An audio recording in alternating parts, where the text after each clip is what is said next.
Have you been interested in making a hugelkultur garden bed? Or maybe you don't even know what that is, but you'd like to learn more about them. Well, you are in the right place because today you're going to discover why people like hugelkultur garden beds so much, and you're invited to join me as I create one in my garden. And my hugelkultur garden bed is going to be created with using wood chips, along with other materials as well. Welcome to True Freedom Permaculture, where I show you all the tips and tricks you need to have a green thumb, even if you weren't born with one. Let's head into my garden. So, what is Hugelkultur? It comes from German words that directly translates to hill culture. And probably because in that area, Germany, Central Europe, there's a lot of wooded areas, so they generate a lot of woody debris. And you can't typically just throw woody debris into the compost pile. It is broken down by fungi, which is really effective at breaking down rotting wood. But this is also another way to use that wood without burning it. It's essentially a permaculture version of a raised bed.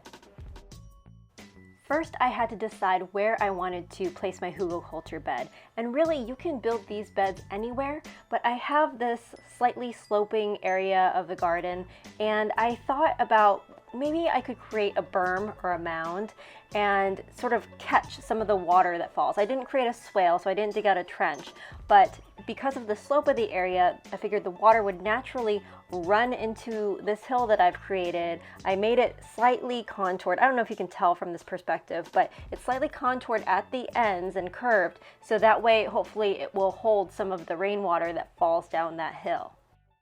All right, so let's back up and I'll show you exactly how I created my hugelkultur bed. Now, a hugelkultur bed is a mound that is made up of wood, like we talked about before, and it can be anything ranging in size from wood chips to logs. For the base, I'm using fallen tree branches of different sizes. And I chose wood chips for mine because, well, I had a bunch, and also the wood chips will break down quicker, and the logs will take years to break down. So, because of that, I wanted to provide a variety of different sizes of wood to break down so that it would act as a fertilizer in different stages, kind of like a slow release fertilizer. So now that I have my site selected and I know what I'm going to use as my base, we can start building this. And as you can see here, I've already put some of the larger tree branches down, and I'm going to continue with putting some of the smaller tree branches there and just creating a hill of branches. Let's talk about the type of wood that you want to use. You don't want to use just any type of wood. Woods that are desirable for furniture, hardwoods such as walnut, aren't desirable in hugelkultur beds because they take so long to break down. So those properties that make them desirable for furniture builds actually kind of hurt us here because we want it to decompose. This is something you want to keep in mind. So here I've got all the tree branches down. Now this is the fun part. You get to stomp on the mound, and what this will do is this will compact the tree branches to form a solid base for your hugelkultur bed.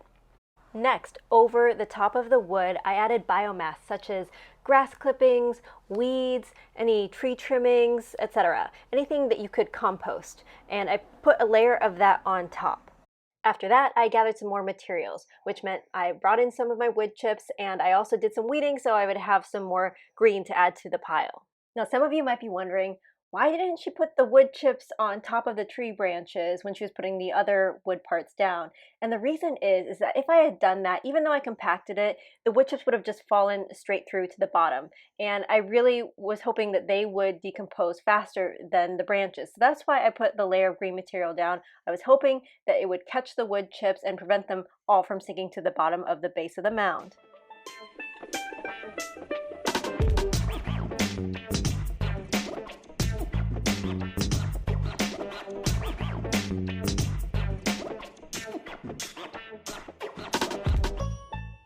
So here's a closer up view of what it looked like after I'd put down the base, one layer of green material, and a layer of wood chips. And here's what it looked like after I put another layer of green material on top of all of that. Now it's at this point where if I had enough compost, I would add about an inch thick layer to the top at this point. However, I didn't have enough compost, but if you do, you can add it to yours and yours will be even better. Now I was ready to cover the whole thing with a layer of topsoil, and make sure that your topsoil doesn't have seeds in it, because otherwise you're going to be spending a lot of time weeding that hugelkultur mound, and you definitely don't want to do that if you don't have to.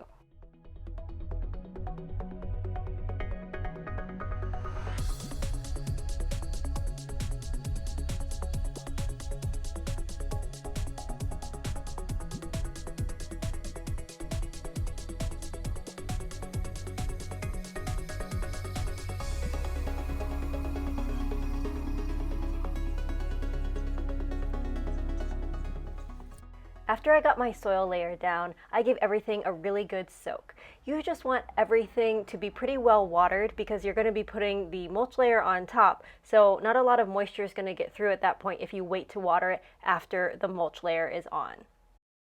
Then I added my final layer of wood chips, which is going to serve as the mulch, or kind of like the skin, of the bed.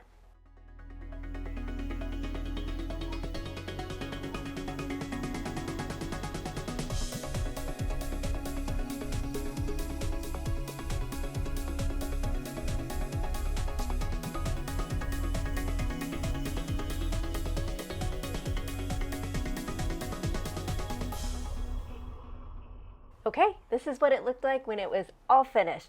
So I was finally done. I was ready now to start planting in my hugelkultur mound. And there was already a pumpkin plant right behind it to the south side of it. And I left it there because I was like, this will be a good experiment. We'll see how it does from behind the berm, and maybe it'll grow over it. Maybe it'll like it better than the one I plant on top. We'll see. It's all kind of an experiment.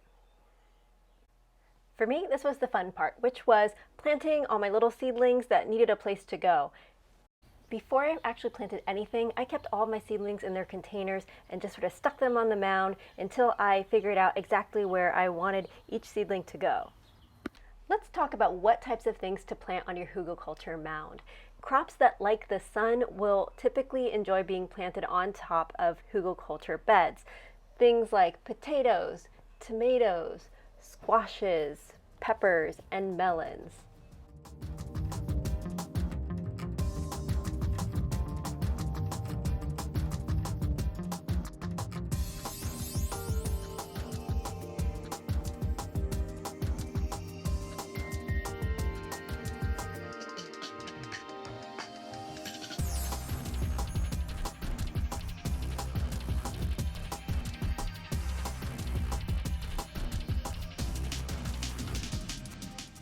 Once all of my plants were in, I gave everything a final watering.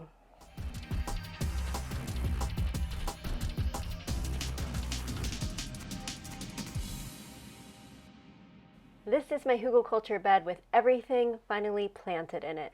And now I have a raised garden bed which will last me for at least a few years, probably more. And the best part is that if you choose to create one, it will provide for its own needs for the most part, so you shouldn't have to water or fertilize it very often. So I'm going to show you the hugelkultur bed about 1.5 to 2 weeks after I created it, just to sort of see how things are going. Now, this is it, and you can see the tomatoes doing really well. Same with the pumpkin. Let me swing around here so you can kind of see how big it's getting. But the pumpkin has really grown quite a bit since I transplanted it. And let's compare that to the pumpkin, same exact type, over here that is behind the berm. And that one's not as big. It's probably just not getting as much sun exposure. We'll see how it does as it starts, you can kind of see it's starting to make its way up over the mound. So we'll see how it goes. And the cucumber has started taking off a little bit. Now, what remains pretty small here is the kabocha squash and the eggplant. It looks like, let me get down so you can see, it looks like the eggplant is kind of straining, which tells me that it's not receiving enough sunlight. And this is not necessarily a reflection of the hugelkultur mound itself, but this is directly to the east of my house. So it's possible that on this end of the mound, it's not receiving enough sunlight. But everything else seems to be doing pretty well. So I am pretty happy with this. Oh, and I also put some basil. It gets a little overshadowed by the pumpkin and the tomato. Where did it go? Yeah, there's some basil over here. Yep, by the tomato. And I used some the other day, so that's why it doesn't look like it hasn't grown that much, because I've been pinching some off a little bit. If you need some motivation to start your garden, you can click on this video coming up and you can come along with me as I get things done. Even the chores are more fun when they're done together. I'll see you soon.